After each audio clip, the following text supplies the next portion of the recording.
Hey, welcome everybody. Thank you. Just finished a big live stream with Rohan. Now we've got this big live stream with Nico and Brian White from Futuraza.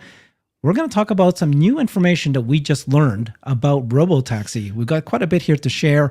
We'll start off with new information. First, looks like that director of Autopilot, Ashok Golaswamy, was promoted to vice president of AI software. He was previously the director of Autopilot software. I don't know if this is just a title, a label, maybe money. He's been with Tesla for 10 years, but boy, what has he accomplished? He's basically done everything. You can see his title here from senior staff software engineer, took over as director 5 years ago, now vice president. And then he posted this last night explaining that in the We Robot event, they had 19 Cybercabs, 29 Model Ys. They're all driving themselves. They've since also confirmed that it was version 13. But look at this. He says that, I'll get there. 1,300 trips, transporting over 2,000 guests. Continuous operation for 3.5 hours. Every trip was perfectly safe. I took 2 of those trips. It was great. And he said, amazing to see users take their robotaxis for granted. They didn't seem to think twice before crossing in front of it, walking alongside it. Robotaxis interacting with one another. They behave just the same way they would around human-driven vehicles. Absolutely. I'll speak a little bit more about that, how incredible that was. 2,000 attendees letting them walk wherever they want to walk. Almost all of the autonomy demonstrated was using close to the production AI software, or will ship soon in version 13. The production AI software. Start with you, Nick. What is this? Is this sounding like he thinks we're almost done? Production AI software? What does that mean? Almost done. I don't know if that's how I would say it, but it does seem like there's a high degree of confidence. And I think all of us have experienced that. Although here, let me tattletale myself here. I'm actually on a 1-week ban with FSD. Yeah. Oh, no. What'd you do? Well, I've been bad. No, just with all the hurricane and stuff, I'm like constantly calling, vendors and subs to come out, and house and insurance. I'm constantly on my phone, and man, it is strict when it comes to it's highly sensitive on if you even like look at your phone for like 2 seconds. And I'm like rarely ever on my phone, but yeah, it was enough. But yeah, no, I think we're definitely getting close. I think this month is going to be a really, really big month when it comes to FSD, especially based on the roadmap that they've already laid out for us. To be able to go from parking lot to parking lot, parking everything without ever having to have any human input is going to be, it sounds like so small because right now there's not a lot that we have to do to intervene, right? We maybe we back out of the parking lot and then we press and it goes, but to have to do nothing, that's gonna be a really big deal. Yeah, I want to share this and get you, Brian, jump into here. But there's several big news. Okay, so we just covered the Ashok Golaswamy post. We've also got new information about what might have happened at the RoboTaxi event. Then we have Waymo CEO, or the founder of Waymo, and then we have the Uber CEO talking about this as well. I want to get right to this one, though. I think this is pretty big news. This came out from Bloomberg. They were talking, of course, their article, Tesla Optimus bots were remotely operated as Cybercab event. But in a sort of the second to last page, they said this. According to people familiar with the planning, Elon was supposed to discuss a wider range of autonomous driving related items on stage. But the problem was there was 2 medical emergencies that happened that delayed the event by at least an hour, maybe even more. And so it was planned, apparently, that Elon was going to talk about autonomous technology for Tesla's semi-truck. He was going to talk about the app behind a future ride-hailing service, and he was going to talk about the pricing for software suites. But that didn't happen, and they removed it because of these emergency meetings. What do you think about that, Brian? I think that makes absolutely perfect sense. We've been wanting to know about autonomy on the semi for quite some time. We've seen it out with testing, ground truthing equipment, and clearly they're working on it. The business case for FSD on a semi makes the most sense because you could activate it on highways pretty easily. We've known autonomy on highways has been working fantastic for years. And that is the majority of long haul trucking, even short haul. Take, for example, just the run between Nevada and Fremont, Giga Nevada out there in Sparks. I'd say 97% of that drive, 98 is highway. So that we're not going to see the road rules changing overnight in terms of how many hours a trucker is allowed to be on the road, but it is a first step. And I think there's a business case for that. And what I think we should see is do a live stream, Elon, do a canned video where you lay these things out, and maybe they'll be discussed in some detail on the earnings call next week. But I think we need to, if they're important enough to share at the event, they're important enough to share. And I think those are the details that we're missing. Yeah. I think they're going to share it at the earnings call. I think that he had no choice, right? He had to push it. But that was the number one main issue that people said about Tesla's event. It was that issue, and then the stock fell because of that, right? But I think there's a good half hour of material that was probably cut. If you were going to lay out the numbers for the RoboTaxi, how the network would work, if you're going to show the app as well and then cover semi, that's an easy half hour they had to cut. And considering the delays due to the 2 medical interventions that were required for the crowd, that makes sense that they would have to address that. All right, let me be the contrarian here. Unfortunately, I'm ready.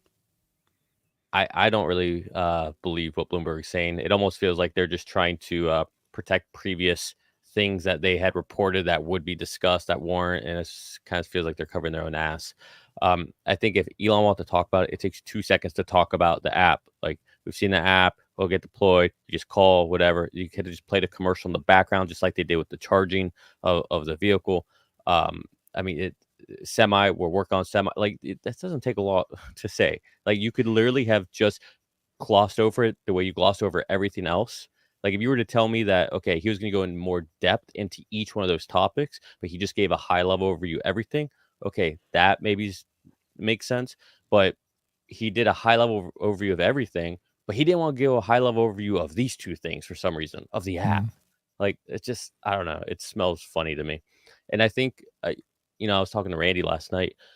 I personally think they strategically did not talk about the things everybody wants. And to me, I don't know how much you guys play chess, but I'm a big chess guy. Frequently, when you're playing chess, you sacrifice a stronger piece for a bigger objective. Okay. And to me, they sacrificed giving analysts and everybody what they wanted, Wall Street wanted, so that come earnings call, that dominates the conversation, that dominates the questions, and maybe it takes focus off of lower margins. Maybe it takes focus off of, something that's a little more disappointing. But now that becomes a narrative, that becomes a topic of conversation, and that is furthermore leading into more of a Tesla's an AI company conversation. So I think it's a little more strategic. I don't think they're just I don't know. I've never seen them do anything that's not more strategic than what appears on the surface. So I'm going to change my answer. Nick's answer. That's what I'm going with, is what Nick said.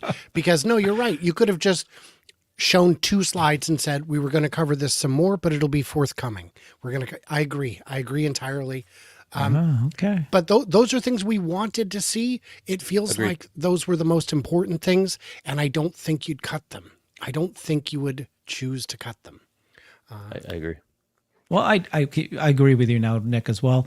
I don't know if those are the things I wanted to see. So I didn't need to hear that autonomy on semi was going to happen. The app, I didn't need to see that. What mattered most to me was actually what happened. They said that they're going to do two California. Texas and California, 2 states next year, and none of this, supervised network thing that I was so hoping they weren't going to do, and I'm so glad they didn't. Right? They came out and said, we're going to be a RoboTaxi company. We're going to do it 2 states next year. That to me was the big deal. And then you saw the vehicle, and you can see how they're going to make millions and millions of this vehicle. And I got to ride in it. So I was kept saying that I'm shocked that they actually let anybody. This was obviously the Warner Brothers studio. You can choose where to go, and they let 2,000 attendees walk wherever. There was no closed streets. There was no actors kind of like playing it out. You can walk wherever. They had multiple golf carts, security guards driving on their own golf carts. They had people on bikes. They had people on ATVs. And there's just everything was happening everywhere. Like people were walking. So I was just shocked how great this was. And what you saw with Ashok Kalaswamy saying that this was version 13, fully autonomous. There was no teleoperation, right? That was the concern some people had, right? Somebody's watching you driving and being sure that every car is being monitored. It's not what happened. This was real. And it was smooth and it was successful. Nobody got hurt. This is the confidence level. So for me, it's like, if you can do it in this, a few blocks, why can't you do the same thing Waymo's doing in a very controlled, geofenced, grid city kind of simple scenario? They can do that if they wanted to. But the confidence from Ashok was fantastic. I love that his comment. He specified exactly what happened. So there was a post on X saying people felt really comfortable around these cars and in these cars. And from watching the videos of all the drives, people got in and immediately didn't even look out the window. We're just looking around the car, not even thinking about the fact that they were. I did two rides. That was you among everyone. Look at everyone's videos. It was the same reaction. And I think that's because the people at the event already have enough experience with FSD that they know, they just know it's, I mean, we get it. You hop in an elevator and you don't marvel at the fact that it's moving by itself. I'm here to look at the artwork on the wall or whatever it is that I'm doing in the elevator. But I think people are getting it. I think they're getting it. Yeah. I would also say, while Elon didn't sit on stage and explicitly spoon feed everybody all the questions they wanted, if you just paid attention, a lot of things that we didn't know were told to us, right? How are they going to clean these vehicles? Yeah. Oh, we saw that. Are they going to design these vehicles so that they're easier to clean? We got answers to that. How are they going to charge these vehicles? We got answers to that. Are everyday people going to be able to buy these? We got answers to that. Is it going to be two-seater or not? We got answers. What about the doors? What's going to happen with that? What about more? What if there's more people you need? We got answers. So, I mean, and there's more. There's a lot more. To me, my biggest thing was just let me know when we're going to have a ride-hailing service in Tesla. We got the answer to that, right? Yeah. Will it be unsupervised? Agreed. Yes, we got we got so many answers. It's just they didn't put it down on a list in a presentation, a PowerPoint, and hand it over to everybody. You actually had to watch and know a little bit about what's going on, and that was it. Like it's like, God forbid someone doesn't tell you that 1 + 1 = 2, and you have to figure that part out on your own. They gave you one. They gave you plus. They gave you one. 30,000. He told you the price of the ride, 20 cents per. You can keep going on and on and on. There's a lot that was shown us, right? And we experienced it. So that's a funny thing. Like, do you want somebody to stand up there with a presentation walking you through, or do you want to just go in and actually do it? And that's what I did, right? Got into these cars. So let's spit out a couple more stories here, and then we'll come back and cover this. So Uber CEO was interviewed, and he said, you'll listen to what he says, but basically saying, hey, we're kind of this platform. We're willing to partner with anybody. Competing with Elon Musk is no easy matter. We'd love to partner with Tesla as one of the partners we have. So let's watch that. Meeting with Elon Musk is no easy matter, and we take nothing for granted. We really want to partner with the autonomous industry. Ultimately, we think that autonomous technology can be safer, can make rides available more affordably to people all over the world. It's going to take some time for the technology to come into the main line, but we partner with Waymo, with Cruise, with Wave here in the UK. And our hope is that to the extent that Elon and Tesla build some great technology, when it's safe and ready to use, they plug it into the Uber network, and we can all win together. Will you have robotaxis on the Uber platform? Well, we have robotaxis on the Uber platform today, for example, with Waymo and Tesla robot. we'll see. I think that's up to what Tesla does. We have a lot of Teslas on the platform. They're great EVs. Drivers love it. And to the extent that they're robo-Teslas, we love to have it on the platform. But if not, I don't think this is going to be a winner-take-all marketplace. We believe in the spirit of partnership. We'll see what Tesla does, and either we'll compete with them or we'll work with them, or a combination thereof. Yeah, it depends on what Tesla does. Tesla will have to tell us what they want to do. What do you think, guys? There's a lot of variables there. The first one is, when will Tesla have it done? If for some reason Tesla drops the ball tomorrow and somebody else comes out of the woodwork and is completely done, then of course Tesla would take a back seat. I don't see a lot of companies pushing as aggressively. Comma does great work, but they don't have the training. They don't have the funding. They don't have the data. No one's got the data. So then, of course, the second part is, will they work with us? Because if they won't, the conversation's done. And then, of course, the last part is, do we have enough to bring to the table to make it worth Tesla's while? What do we bring? A user base? Big deal. If your rides cost a fraction of what Uber's rides cost, you don't need a user network. You will have a wait list. So I think all of those things is what I think. I think Uber's dead. They just don't know it yet. I mean, yeah. Or maybe they do. I think he knows. I think he knows it. He's been selling his shares, dude. Yeah, a lot. Like, just why would Tesla need a partner with Uber? Like, what can Uber provide? Like, there's absolutely zero, nothing. All right. The only thing they can do is buy Tesla road taxis, and even then, from my understanding, they still won't be able to put it into Uber. They'll still have to put it into the Tesla app or use the Tesla network, right? I think that's how it works with FSD, that anybody who subscribes to it, you can only use it within the Tesla network. So Uber's got to change their business model to, can we, every time you get in a car, there's Coke and maybe a drink, or I don't know, like a different experience in the cab.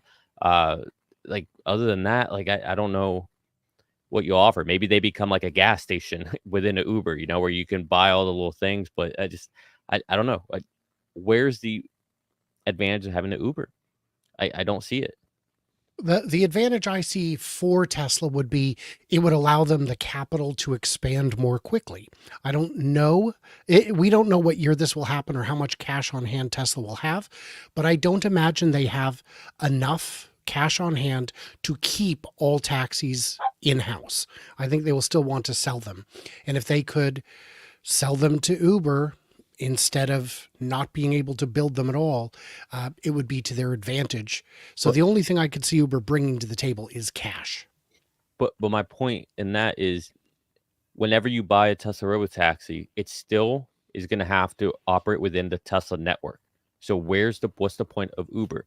Uber can be a behind the scenes shepherd, but you're not going to. Yes. Yeah, you're right. They could be an owner. They could have 30,000 of them, and you wouldn't even know it's an Uber until it gets there. Exactly. Yeah, that's a good point. Herbert, what do you think? Well, I'm not even sure if they're going to need these shepherds anymore, because they're just going to sell it and then you want to buy it. But what exactly is a shepherd these days? Because they've automated the cleaning part of it. Yeah, it's got that soft little, fluffer bot, I guess. I don't know what you call it, but the thing that polishes the screen, I think that's what it's called.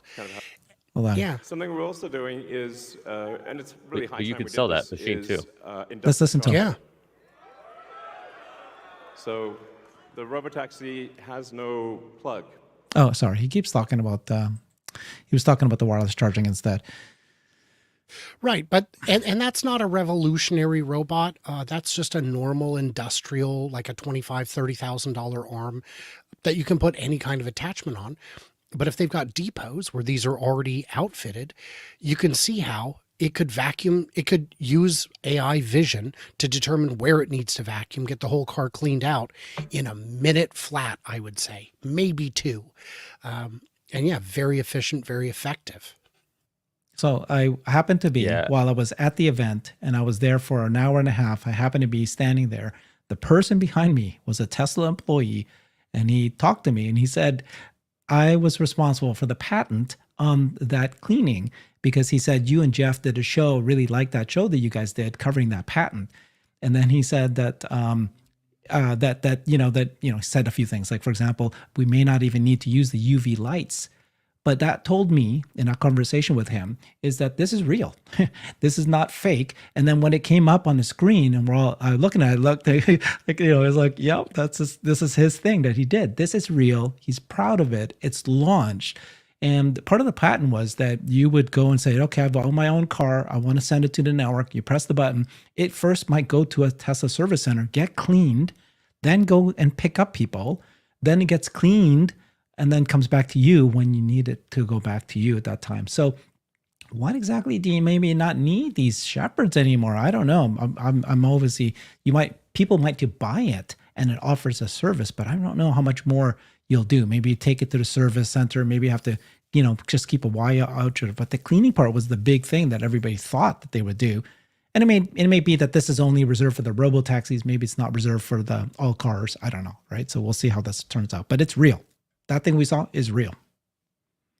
I still think you want shepherds though. Like still want like a Hertz or Enterprise, right? Again, where like you don't really care if it's Hertz or Enterprise, you just want the vehicle.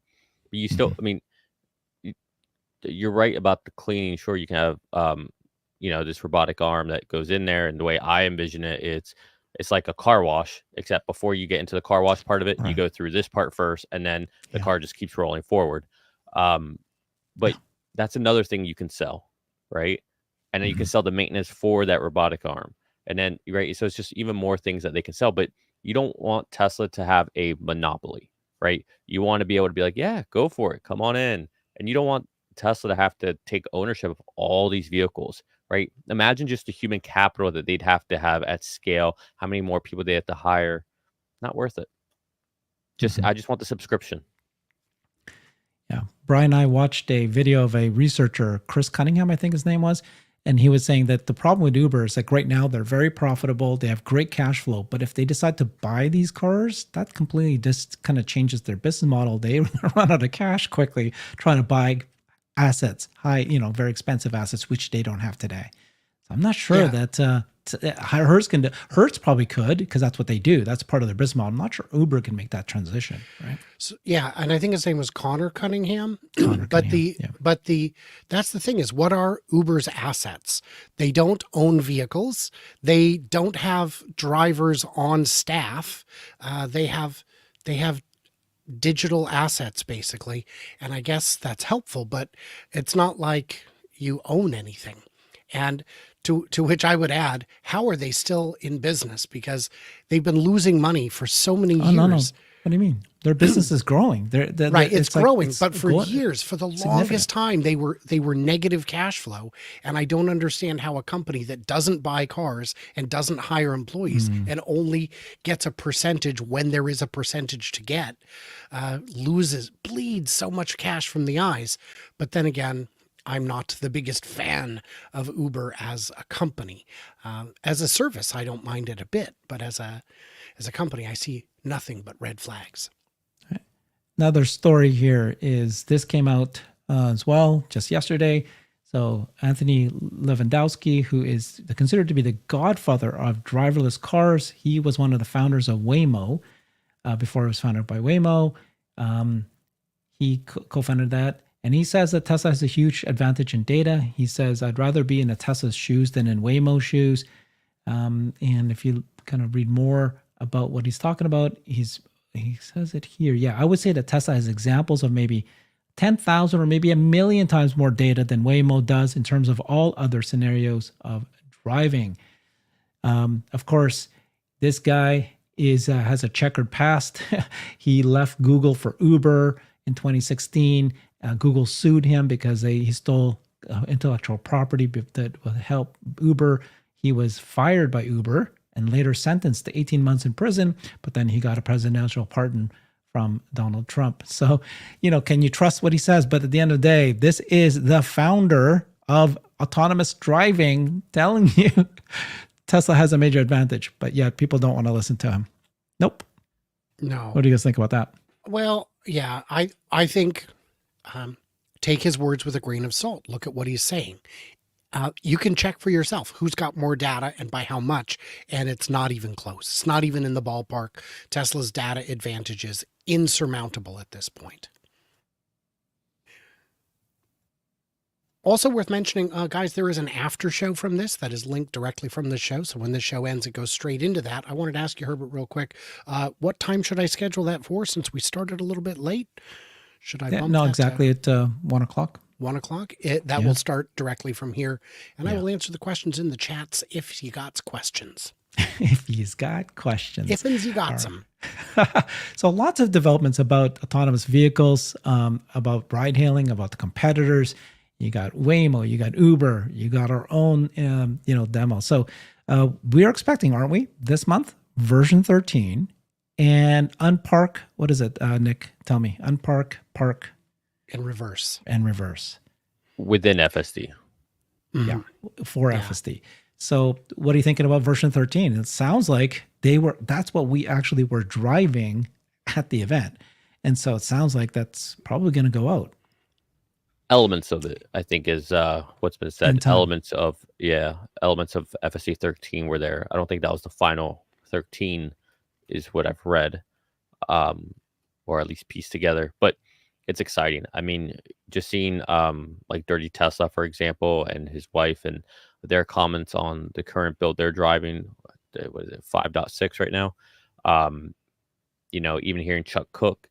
I mean, there's seems to be a lot of I'm starting to understand why Elon said before that we might get the unsupervised by the end of this year.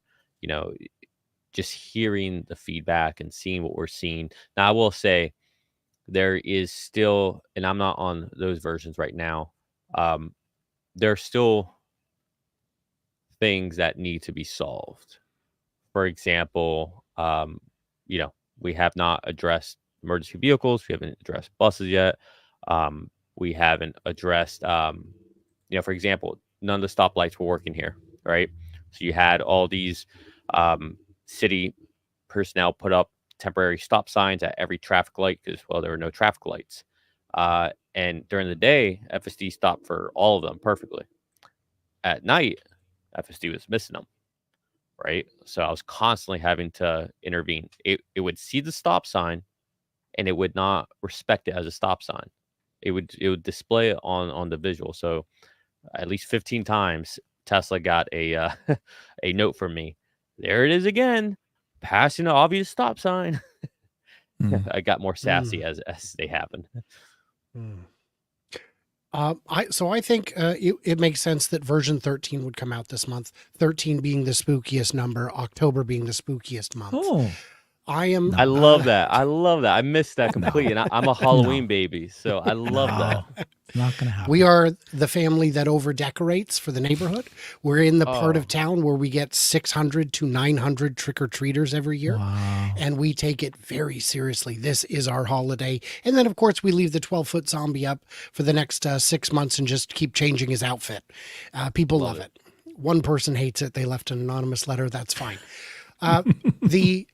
So I did want to go way back and say congrats to Ashok for the promotion to vice president. I didn't realize he wasn't. Of course he is now. That makes sense. Unlike banks, there are not 10,000 vice presidents. So this is an actual honor and one that was well earned. I'm with Nick on this. I still see some weird behavior from time to time. The fact that it still tries to run my no write on red is... and I've left the note, 30 times, 50 times. And every time I let it start trying to go. And then I did, one of these times it'll stop and stay stopped. How big are the gaps remaining? I don't know the answer. I mean, it looks very small from here, but something that looks very easy, anyone who's ever programmed or coded knows, doesn't mean it's easy. You can ask for something very simple and it's actually very complicated. How much is left to go? We don't know. But with version 12, for the first time in my ownership experience, I can say with confidence, this product is going to happen. On version 11, my confidence was not as high. So I am now confident that when 13 does come out, after a very, short time of it being narrow, if it goes wide, it will only go wide when it's significantly better than 12. And that I expect them to do another free demo, maybe 2 weeks, maybe 4 weeks again, because if it is that good, the take rate should be increased commensurately. And I'll tell you that having lived with 12.5.4, I'm in. I'm done. This is it. I can't go back. I cannot imagine having to drive myself around like a caveman. Yeah, I'm doing it right now. It's not good. It's Yeah. So they said that they're gonna launch unsupervised RoboTaxi, right? The network for 2 states next year. And then they said that the RoboTaxi itself, the cybercab, won't be built until 2026, hopefully in 2026. So this means it's going to be just all cars like Model 3, Model Y. Likely then I can put in my car. You can put in your car if you live in California or Texas, right? That's what I'm assuming is happening. So that means that by that point, it needs to be at a level that is, again, I'm just coming back to what he said here. The autonomy demonstrated was using close to the production AI software. What does that mean, Nick? That this is what he's calling production software? Autonomy demonstrator was using close to production AI software or will ship soon. So he's saying that this It's not beta. Exactly V13. It's not V13. Okay. It's a fork. It's a so narrow don't fork. read too much into this. It really is just saying, hey, it might be shipping soon in V13, but it's not like production. It's like the thing. Production is what we have. All right. What we have is considered like the production build. But what he's saying is like, you can call it V13, right? But it's close to it, right? They're not done. It's still in a QA phase. They're still playing with it. They're tweaking. I see. Gotcha. So that's how I read it. Yeah. My assumption on it was that they took 12 or 13 and created a separate fork just for the event so they could put a skin on it. And when it's done, they'll just discard it because, all these changes have probably happened in the interim underneath, and they don't want to update 2 different forks. That would be. But this was also a good demonstration of how easy it would be to reconfigure the software to work in the boring tunnel or any kind of closed environment where the points are known. Now, of course, in this one, you could stop it anywhere and hop out, but please don't do that in the boring tunnel. That would be chaos. But you can see that whenever they decide now is the day we're automating the boring tunnel, they're ready to go. Yeah. And just to backtrack a little bit, I think it gets really under, I don't know, it doesn't get emphasized enough. The fact that, I'm going to use Florida again. We just had this catastrophe with 2 hurricanes back to back. This is such a proprietary data set that they'll now have from all the Teslas here that no other companies can be able to have on how to react in a state of crisis. Street lights not working, streets flooded, random stop signs, electrical wires on the ground. I see a flood. I can't keep going. I got to back up. I got to find another route. It's just crazy, right? And you'd have to wait for another situation like that for a Waymo to happen to be deployed in a city to get that data set. So I think, just seeing that and just thinking of those, you need to solve for all those to have true robotaxi, to have true general autonomy. And that's just so underemphasized and underrepresented when people talk about this story. And that's just this one example. Now extrapolate that to everyday life, all the weirdness and quirkiness. I know we talk about it as a Tesla community a lot, but it just, for me, it's just even more front of mind given what I'm going through at the moment. That's so good. I appreciate you sharing that. I did not think about that. That makes sense. All the, guess 20, 30, 40,000 cars, Teslas that was there and experienced it, recorded that. They've got that data to pull from. Today, Brian made me laugh because he said, a Waymo has never seen a moose. Has it? But Tesla's has. Tesla's have, for sure. Maybe in simulation. Only in the simulation, sure. That's so good, right? So next year, 2 states. What are you guys thinking might happen here? Are you thinking it's going to be similar to this one city at a time? Do you think it's going to be the grid cities, just like the Waymo co-CEO? We watched her interview. I think it would be the All In podcast, folks, and she said clearly we started with the grid cities. Very, very easy, much easier to launch from. Grid cities meaning to say that it's, you can map it, you can understand all, the lights, and you're pretty sure you're going to be able to do a pretty good job here. That's not going to be that hard. No dead ends, no one-way street issues, no concerns with unprotected left turns, those kind of things. It's just going to be much straightforward, right? You think that's how they'll do it? Well, I would disagree that there are no one-way streets or dead ends in a well-platted grid-style city. You can map it. Mm-hmm. But there's no the instance of weird sharp turns and weird obtuse angle turns is certainly lower. And if you're in somewhere like Texas or California or Arizona or Nevada, the places we've seen autonomous vehicles operating, you're probably going to have less inclement weather, which is also helpful for learning. I'd say San Francisco is a very challenging city in which to operate. It's crazy to me that so many fleets want to test there because it is a real stress test of what an autonomous vehicle can do. You try and get it to go down Lombard Street. Of course, Cruise would conveniently pick you up a block away and say, no, we're going this way to avoid it. But it's I think the choice of those states makes sense because they already have a framework in place for commercialized FSD. There are 27 states that have either explicitly or tacitly approved FSD so far, but only a handful of those have actually approved it for commercial use, which is a big differentiating factor.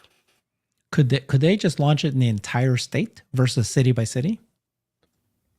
Do you have inductive chargers in those other cities? No. The RoboTaxi itself, the Cybercab, won't be available 2026. Right, I got you. They're launching this with normal Model 3, Model Y cars, probably. Your cars, maybe. I don't see why not. What do you think, Nick? That's how I think it's going to be. I think it might start off in San Fran and Austin for like a month, and then meaning, how do I say this? Meaning, if you're within those geos, you can request a Tesla RoboTaxi and you can take it anywhere, but they're going to try to probably limit to like you have to be in this geo to call for one, right?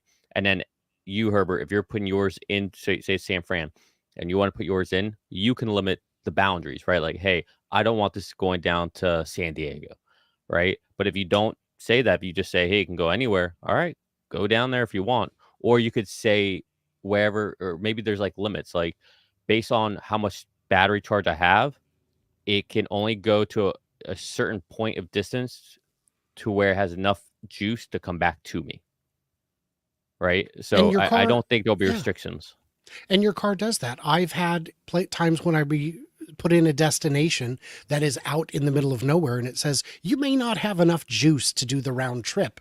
So that functionality is already there in the car, in the navigation system. I think it'd be easy to translate. And I'm going to agree with Nick on this one. I think, start in a city, but then almost immediately go as wide as you want. If you've got the approval and there's enough cars in the network, try it. Yeah. So it's not a pilot, right? It's an actual commercial thing. And they're going to try to compete directly with Uber right away and Waymo. And you can choose them because they're going to have lower pricing or you can choose Tesla because it's cooler. Yeah, I mean, and you don't have to talk with a stranger. Yeah, or tip. The way I see it, again, let's pretend you live in San Fran, Herbert. Mm-hmm. It's going to be a very brittle system as far as usability if I can only use it in San Fran. Because guess what? A lot of people who work in San Fran live in Palo Alto, right, or San Jose. But it's right there. Waymo is just a very specific geofenced area. So would they just copy what Waymo is, which I don't think so, right? They're going to do something that's much better than Waymo completely, I get it. Right? But they could. I think you missed my point. My point is that it would be brittle as far as, well, I live here or I want to go here. Why am I going to use it? We know that a Tesla can go anywhere. There's no limitations. So why would you ever limit it? The only reason you would limit it is if it was my vehicle and I say, hey, I don't want it to go here. but that increases the TAM as well, right? Because right now Waymo can't take advantage of people in San Jose or Palo Alto, or sure, maybe they have something in LA, they have something in San Fran, but how many people are constantly going between LA and San Fran and LA? Well, they can't do that right now, right? So that immediately, the TAM explodes just with that in that state. I think the only barriers, really, the only limitations will be on the person who owns the vehicle. They choose, hey, I don't want my car to go here. The one thing that they're going to have to solve, though, is what if I'm fine saying, yeah, go from San Fran all the way down to LA and come back. I don't care. You're going to have to charge at some point. Who's going to plug it in? That's that's a great point. Is there enough cars? Is there enough Teslas that will participate in the network so that you will be able to, service a ride-hail network, paid ride-hailing network, get the car within 2-3 minutes, just like Uber can? I don't know about 2 to 3, but 5 to 10 for sure. I mean, just look at someone like the Kilowatts. I believe he would instantly turn his Turo fleet into a RoboTaxi fleet because I think the ROI is stronger. And yeah, I think I think between the three of us, we probably know of 1,000 cars that are ready to go on it today. Yeah, Herbert, the second this is launched in Florida, my Cybertruck order goes in place. Yeah. Like, so you think that's not going to be an issue in terms of that's the whole pitch that they have. I So mean, how likely especially is in California? Yeah. How likely is this going to happen? California. How confident? Yeah, go ahead. I want you to answer this because I know you were just California, right? Yeah, my daughter lives in LA. I Okay. used to live in San Diego. Yeah. When you're anywhere in California, doesn't it look like Tesla just took over? Yes. Yeah. Every other car is That's a why they Tesla. chose California. Yeah. Yeah. That's why they chose so- California. That's like the perfect place to launch it. And of course, all the rules and everything else already done there. So yeah, no, but how confident do you guys think this is going to happen? And when he said 2 states next year, is this yet another Elon Musk, grandiose goal, and it'll be pushed a couple of years later? I think anything that's that far on the horizon is an unknown. When Elon scheduled 8.8 for 8.8, he hoped they'd be ready, and they weren't. So he bumped it to 10.10 and said, come on, please be ready. And I really don't think they were ready quite to the vision that he had imagined would come to pass. So I think anything that's that far out, how many times have we heard FSD by the end of this year, definitely by the end of next year? It's definitely by the end of next year once again. And even this time he said, I've been known to be optimistic. I'm optimistic, but I'm not confident. Mm-hmm. I would put a 95% certainty on it. Yeah. Okay, how That's come? a lot of confidence. That's a lot more confidence than I have. And I really hope that you're right, because this is going to be a game changer for so many people. But I'm more confident in Texas and California too, by the way. I will count it if it's anywhere in a number greater than 100 cars. So I'm with you, Nick. I'm at 95% confidence, and I actually think that they can actually even do it today if they wanted to. The point being that if it's a very specific geofenced location, which is not what they're going to try to do, right? But if they wanted to, they could basically do what Waymo's doing now. And then you can have teleoperators, protecting it and watching every single car, one teleoperator for each car and watching it. That's what Waymo's doing now. They could do that, but that's not what they're going to do. I think I agree with you now that it's probably going to be bigger than just one city. And they need to have enough density to be able to truly service people with the proper experience that you're expecting, right? So it needs to be that case. It's not that much, the density. I know. Yeah, I heard. Like it. What is it? Yeah, how many cars in Chicago? Wasn't it just 10,000 cars in Chicago? Was what Uber does? Uber's, yeah. I'm trying to find how many Uber. Oh yeah, I'd be curious to know. It's not that many that you really need. Well, and consider that Ubers don't drive 24 hours. They drive 8 to 12, I would guess, at most, where a RoboTaxi can be as close to 24/7 as peak time demands, and off-peak time is sufficient that charging should not be an issue. And from the looks of those inductive chargers, they look like you can, anywhere you've got a little garage that you can have as a little depot, just slap them on the ground and you're done. It wouldn't need the same kind of complicated install that you would get with a supercharger. Uber had 1 million Uber drivers in the US in 2020. That's the Uber drivers. I don't know how many of them are actually vehicles. You would assume it's much less than that. So 1 million is not something, it's something that Tesla can maybe. Well, it doesn't need to be 1 million. Not all of those people drive every day. I'd argue there's probably 20% who are the super drivers. Yeah. And even those are not driving 24 hours. So I think 1 year of full scale production would be enough to change everything. And then how many of the Tesla 3s and Ys that are leased vehicles that they've taken back will they throw in? And then how many people, I mean, look, if you're somebody who has a Tesla, you're living in San Fran, you share a apartment with 3 people, right? Because rent's so expensive, but you have your Tesla just sitting there and you have to pay for that parking spot. How much, you're going to put it out there and make a little extra coin while you're going to school or you're going to work, right? It's a no-brainer at that point. I never thought of that. Do you know how much a parking spot costs in this city? No, because my car's out making money instead of parking. That's, oh my gosh. No, I'm happy.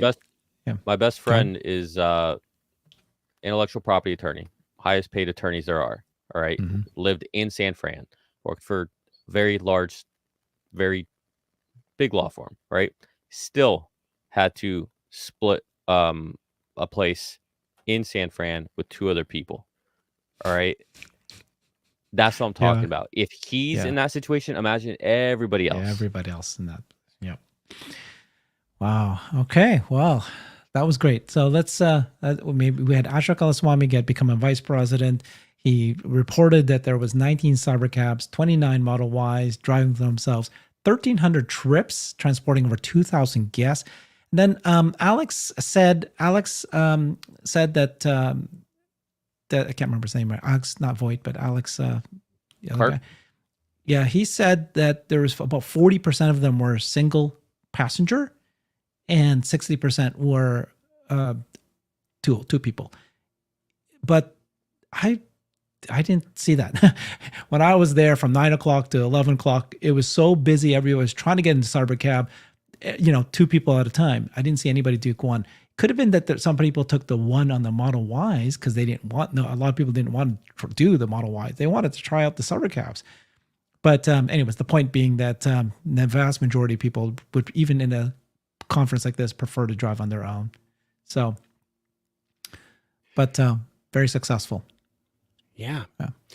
And you can ask any Uber driver what the majority of their rides are, and the overwhelming majority is 95%.